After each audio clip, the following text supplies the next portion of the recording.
गुज़श्ता रोज मुजफ्फरनगर में हुए किसानों की महापंचायत पर राहुल गांधी ने ट्वीट कर किसानों की कोशिशों को सराहा और कहा कि किसान डटा है, निडर है और यही किसान हिंदुस्तान के भाग्य विधाता हैं।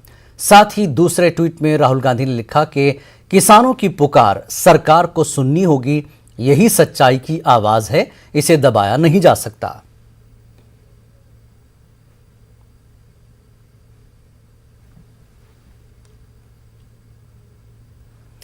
बीजेपी की जानिब से संबित पात्रा ने प्रेस कॉन्फ्रेंस कर कहा कि कांग्रेस मुल्क में अफवाह फैलाने और झूठी सियासत कर रही है। राहुल गांधी ने ट्वीट में जो फोटो इस्तेमाल किया वो काफी पुराना है, गुज़श्ता रोज के किसान महापंचायत का नहीं और राहुल गांधी को मौजूदा हुकूमत की खूबियां नजर नहीं आती हैं, वो सिर्फ जुमला कसना जानते हैं। कि इस देश में जब भी भ्रम की राजनीति होती है, जब भी कंफ्यूजन फैलाया जाता है, झूठ की राजनीति होती है, तो कहीं ना कहीं राहुल गांधी जी का हाथ होता ही है। आज फिर से एक बार राहुल गांधी जी ने भ्रम की राजनीति की है। राहुल गांधी जी यूं तो जमीन पर उतरकर राजनीति करते नहीं हैं, किंतु ट्विटर पे सक्रिय रूप से भ्रम की राजनीति करते रहते हैं। आज भी उन्होंने एक ट्वीट करके एक पुराने फोटो को आज का फोटो दिखाने का कोशिश किया है। किसान आंदोलन के एक पुराने तस्वीर को रख करके उन्होंने उसे वर्तमान के तस्वीर के रूप में दिखाया है। और ये मेरे लिए कहना अनुचित नहीं होगा, अतिशयोक्ति नहीं होगी कि राहुल गांधी भली भांति जानते हैं कि आज कांग्रेस पार्टी जो पूर्व में उनके अध्यक्षता के अंतर्गत काम करती थी, आज अध्यक्ष विहीन है। कांग्रेस पार्टी असमर्थ है जमीन पर किसी भी विषय को उठाने के लिए, और इसी कारण से कभी सोनिया जी वर्चुअल मीटिंग करती है सभी पार्टियों के साथ, तो कभी राहुल गांधी भ्रम की राजनीति के माध्यम से, झूठे फोटो के माध्यम से राजनीति करने का प्रयास करते हैं। अगर अंग्रेजी में कहा जाए तो Rahul Gandhi has become the political cuckoo of the present day Indian politics. CM Yogi ने आज वजारत ज़राअत के अहलकारों के साथ एक मीटिंग की। इस मीटिंग में योगी सरकार में अब तक के सभी स्कीमों और हुकूमत की फलाही कारकर्दगी का जायजा लिया गया। सीएम योगी ने कहा कि कोरोना वबा के दौरान यूपी हुकूमत ने आवाम के मफाद में हर मुमकिन बेहतर कारकर्दगी दिखाई है और आगे भी किसानों और यूपी के लोगों के लिए नई नई स्कीमें लाई जा रही हैं।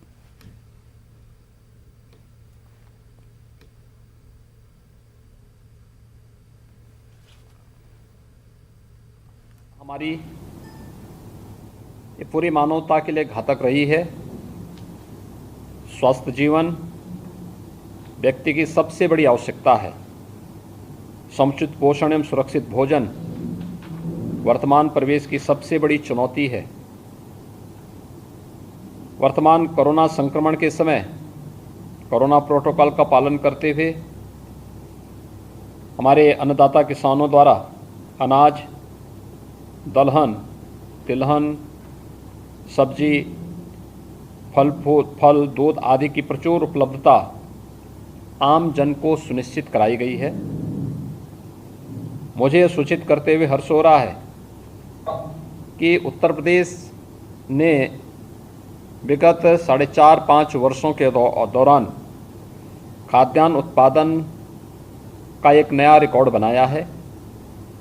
अगर वर्ष 2012 से 17 की अवधि में प्रति वर्ष औसत उत्पादन 139 लाख मीट्रिक टन जहां रहा है, वहीं वर्तमान में यह 163.45 लाख मीट्रिक टन वार्षिक हो चुका है। दिल्ली तशद्दुद के दौरान मुतनाज़ा बयान और व्हाट्सएप चैट के मामले के मुलजिम उमर खालिद की जमानत की अर्जी पर कड़कड़नुमा कोर्ट में समाअत हुई। आज की समाअत बुध तक के लिए मुलतवी कर दी गई है। आपको बता दें कि गुज़श्ता समाअत के दौरान मुलजिम उमर खालिद के वकील ने अदालत में जमानत की दरख्वास्त पर समाअत के दौरान कहा था कि दिल्ली पुलिस के इल्ज़ामात वेब सीरीज की तरह हैं। इन इल्ज़ामात को साबित करने के लिए उसके पास कोई सबूत नहीं है।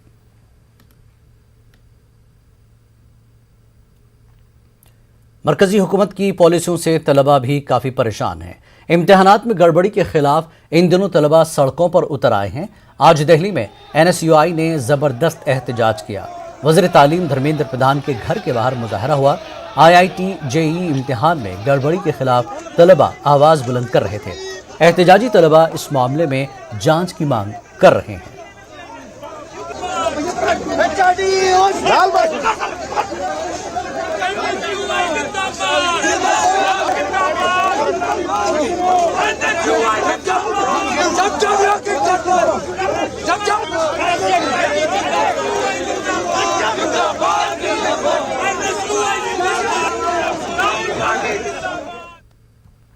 मध्य प्रदेश में शिवराज सिंह हुकूमत के जरिए मेडिकल कॉलेज के निसाब में हेडगेवार और दीनदयाल उपाध्याय की सवानें शामिल करने के मामले में बीजेपी और कांग्रेस के दरमियान सियासत अपने उरूज पर पहुंच गई है।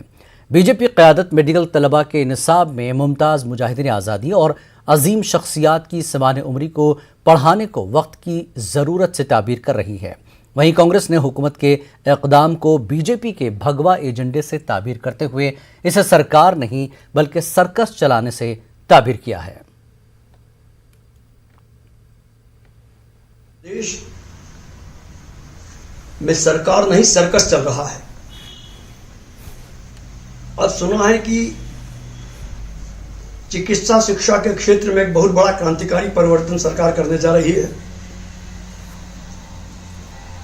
आरएसएस के संस्थापक हेडगेवार और दीनदयाल उपाध्याय जी का भी अध्ययन पाठ्यक्रम में इसी वर्ष से हमारे MBBS के छात्रों को करना पड़ेगा। समझ से परे है कि चिकित्सा के क्षेत्र में हेडगेवार और दीनदयाल उपाध्याय जी का योगदान क्या है। सरकार का जो सिलेबस होता है, चाहे वो मेडिकल का सिलेबस हो या पॉलिटिकल साइंस का हो या और भी कोई परीक्षाएं, मतलब हमारे इस प्रकार के जो संबंधित जो पाठ्यक्रम हैं, पाठ्यक्रमों में देशभक्ति के उन लोगों को जिन्होंने देश के लिए कुछ किया है, वो आइडियल हैं देश के लिए, ऐसे आइडियल लोगों को सबको पढ़ने की ज़रूरत है या उनके बारे में जानकारी होना ये इस देश में बहुत आवश्यक है, जिसको हम कभी कभी नैतिक शिक्षा कहते थे। कभी हम इस प्रकार के महान क्रांतिकारियों के बारे में जानना ये बहुत आवश्यक है। क्या डॉक्टर को ये जानकारी नहीं होनी चाहिए कि देश के लिए किसने क्या किया है? और इस पूरे मामले पर बात करते हमारे नुमाइंदे मेहताब आलम इस वक्त हमारे साथ जुड़ चुके हैं। मेडिकल कॉलेज में अब अजीम शख्सियात को पढ़ाया जाएगा, मेडिकल के तलबा को। अब इस पर सियासत शुरू हो गई। मेहताब, बीजेपी का एक रुख है और कांग्रेस का एक दूसरा रुख है कि ये इस वक्त मेडिकल के तलबा को क्यों ज़रूरी है, बीजेपी क्यों मानती है ये चीज़ें? हाँ जिलानी, यहाँ पर बात समझने की ज़रूरत यह है कि हुकूमत के मानना है कि वो लोग जो अजीम शख्सियात हैं जिन्होंने मुल्क के लिए कुर्बानी दी है, जिनके अपने नज़रियात हैं, जिनके नज़रियात को दुनिया के लोग फॉलो करते हैं, उनको जो है न सिर्फ मेडिकल जितने भी तालीम के सेक्शन है, शोबा है, उन सबको पढ़ने की ज़रूरत है। और हुकूमत ने जो है एक फाउंडेशन कोर्स को लेकर जो 5 कमेटी तश्कील दी है, उसको 1 हफ्ते में उससे जवाब मांगा गया है कि इसका जो है खाका क्या होगा, किन किन लोगों को शामिल किया जाएगा और उनकी जो ज़िंदगी की जो सवानें हैं उनमें किन पहलुओं को पढ़ाया जाएगा। वहीं पे कांग्रेस के एतराज़ दिया है कि क्योंकि मेडिकल के तलबा जो होते हैं वो एक स्पेशल फील्ड होती है, वहाँ पे तिब के बारे में जो है मेडिसिन के बारे में पढ़ाया जाना चाहिए। उन लोगों को ऐसी चीज़ों को पढ़ाने की ज़रूरत नहीं है। अगर इस तरह की चीज़ों को जो है अजीम शख्सियात को लोगों को शामिल करना है तो इन अजीम शख्सियात में उन लोगों को शामिल करना चाहिए जहाँ पर जो इब्तदाई तालीम होती है। इब्तदाई तालीम में अगर तमाम चीज़ें पढ़ाई जाती है उस पर एतराज़ नहीं, लेकिन जहाँ पर माहिरीन को पैदा करना है वहाँ पर इस तरह की चीज़ों को शामिल करना तलबा के कैरियर से खिलवाड़ करने के मुतरादिफ होगा। यही वजह है कि हमें देख रहे हैं भारतीय जनता पार्टी और कांग्रेस दोनों के बीच में इसे लेकर सियासत जारी है। लेकिन इसके पीछे एक बात ये भी है कि एक हार्ड हिंदुत्व की तरफ गामजन है और एक सॉफ्ट हिंदुत्व की तरफ, और दोनों के बीच यही वजह है कि दोनों अपने अपने नजरिए से वोटर्स के बीच पहुंचने की कोशिश कर रहे हैं। जिलन मेहताब, जिस तरह से कांग्रेस या दीगर जमातें, उनका कहना ये कि बीजेपी जो है आरएसएस आइडियोलॉजी को थोप रही है मेडिकल तलबा के जहनों पर।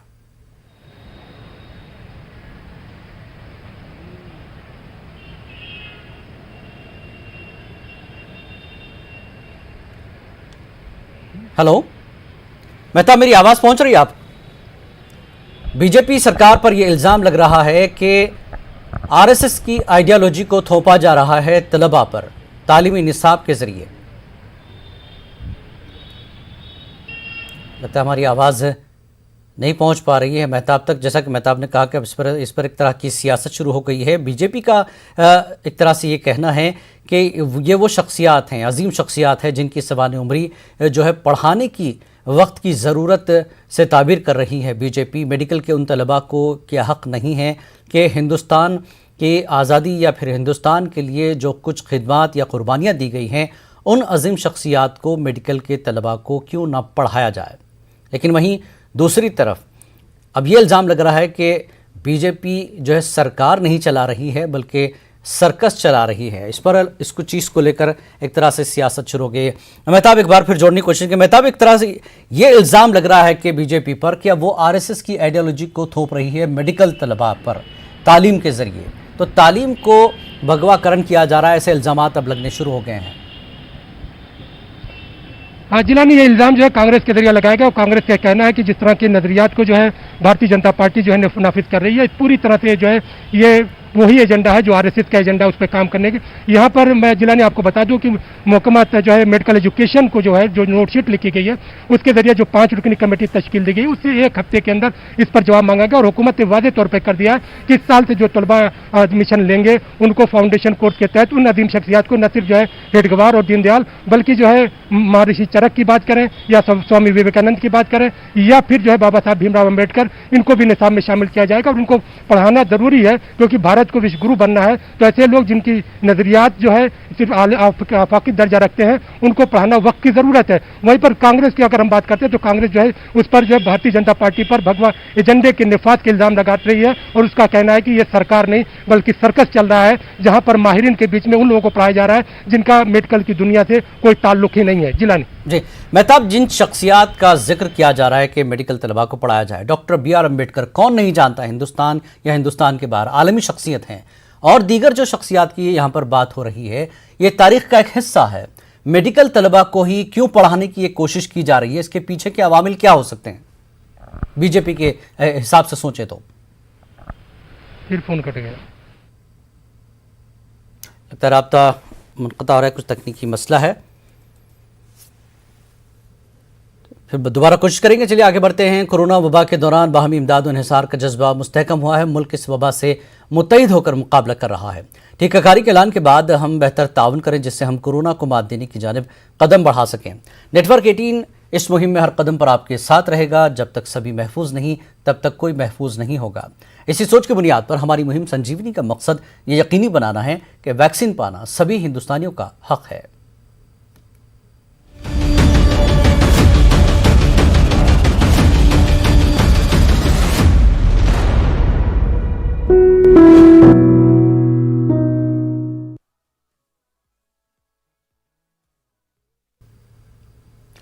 पिछले साल न्यूज़ 18 उर्दू बायजूस की एक नई पहल ने आपको कई ऐसे यंग जीनियस से मिलवाया जिन्हें देखकर हम सब हैरत में पड़ गए। इमरान की भले ही छोटी उम्र हो, पर जब न्यूज़ 18 के स्टेज पर उन्होंने अपने बड़े काम दिखाए तो पूरा मुल्क उन्हें ही देखता रह गया। कोई मैथ्स तो कोई म्यूज़िक, कोई स्पोर्ट्स तो कोई आर्ट्स, सब के सब निकले अपने फील्ड के जीनियस।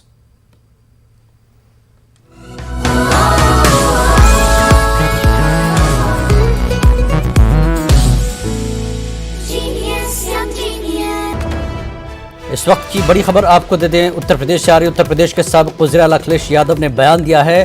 अखिलेश का कहना है कि मौजूदा सरकार हर महाज पर नाकाम है।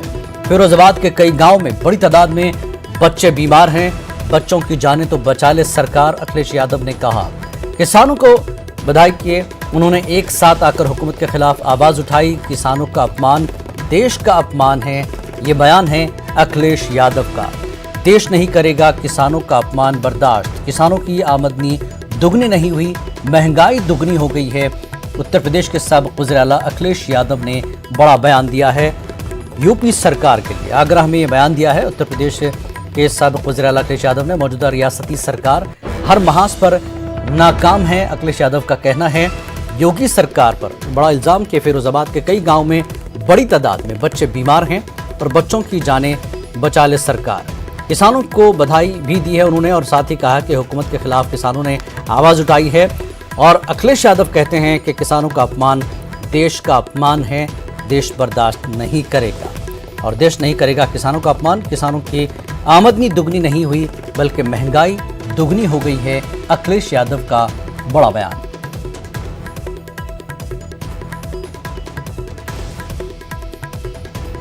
उत्तर प्रदेश में बच्चे बड़ी तादाद में और बुजुर्ग बड़ी तादाद में बीमार हो रहे हैं। खासकर बच्चों का जो बुखार है उसको लेकर अस्पतालों में बच्चे भर्ती हो रहे हैं। और जैसा कि अखिलेश यादव ने कहा कि फिरोजाबाद के कई गांव हैं जिसमें बड़ी तादाद में बच्चे बीमार हैं। अखिलेश यादव ने कहा कि सरकार बच्चों की जानों को बचाए। और आगे बढ़ेंगे। मुल्क भर में कोरोना के मामलों में थोड़ी कमी वाक़ई हुई है। पिछले 24 घंटों के दौरान 38,900 से ज़्यादा नए मामले दर्ज हुए हैं। 43,000 से ज़्यादा अफराद सेहतयाब हुए, जबकि 219 मरीजों की मौत हुई है। मजमूई तौर पर बात करें तो 4 लाख से ज़्यादा एक्टिव केस मौजूद हैं, जबकि मुल्क में अब तक 4,40,000 से ज़्यादा कोरोना मरीजों की मौत हो चुकी है। आज मुल्क में 1.25 लाख लोगों को टीका देने का टारगेट मुतय्यन किया गया है। पीएम मोदी ने इसे बड़ी कामयाबी से ताबीर किया है। और वहीं लखनऊ में मेगा वैक्सीन कैंप का इनेकाद किया गया। सैकड़ों अफराद वैक्सीन लगवाने के लिए कैंप पहुंचे और वैक्सीन लगवाई। आज मुल्क भर में 1.25 करोड़ लोगों को वैक्सीन दिया जा रहा है। इसी के तहत लखनऊ में मुख्तलिफ मकामात पर वैक्सीन कैंप का इनेकाद किया गया है। मरकज ने कोरोना वैक्सीन की शनाख्त के लिए रियासतों और मरकज के ज़ेर इंतजाम इलाकों के लिए जांच का पैमाना तय किया है, जिन्हें देखकर पहचाना जा सकता है कि वैक्सीन असली है या नकली। इस पैरामीटर में फ़र्क की शनाख्त के लिए तीनों वैक्सीनों के लेबल, रंग, ब्रांड का नाम के बारे में मालूमात को कोविशील्ड, कोवैक्सीन और स्पुतनिक वी पर शेयर की गई हैं।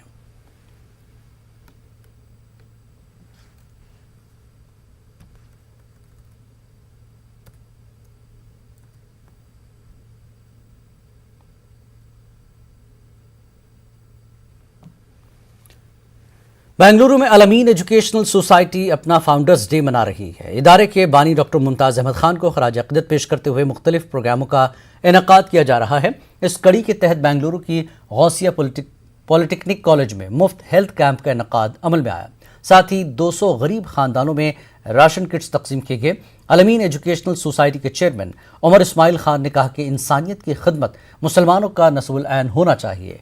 3 शोबों में मुसलमानों को आगे आने की ज़रूरत है, वहीं तालीम, सेहत और माशी मैदान में भी आगे बढ़ने की ज़रूरत है।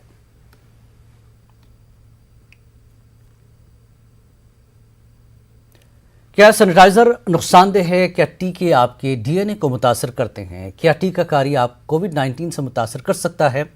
क्या ये कुछ सवाल आपके ख्याल में आते हैं? खैर, अब एक जगह है जहां आपके सभी सवालों का जवाब दिया जा सकता है, और ये सब आपके फ़ोन पर नेटवर्क 18 और फेडरल बैंक की कौमी सतह की टीकाकारी से मुताल्लिक़ बेदारी मुहिम के तहत कोविड-19 के खिलाफ Sanjeevani short of life Sanjeevani WhatsApp helpline शुरू की गई है।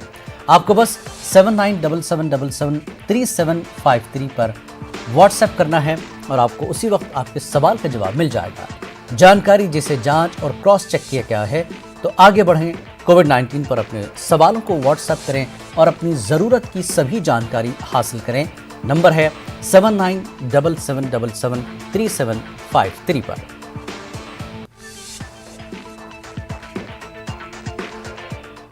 खबरनामे में फिलहाल इतना ही। आदाब।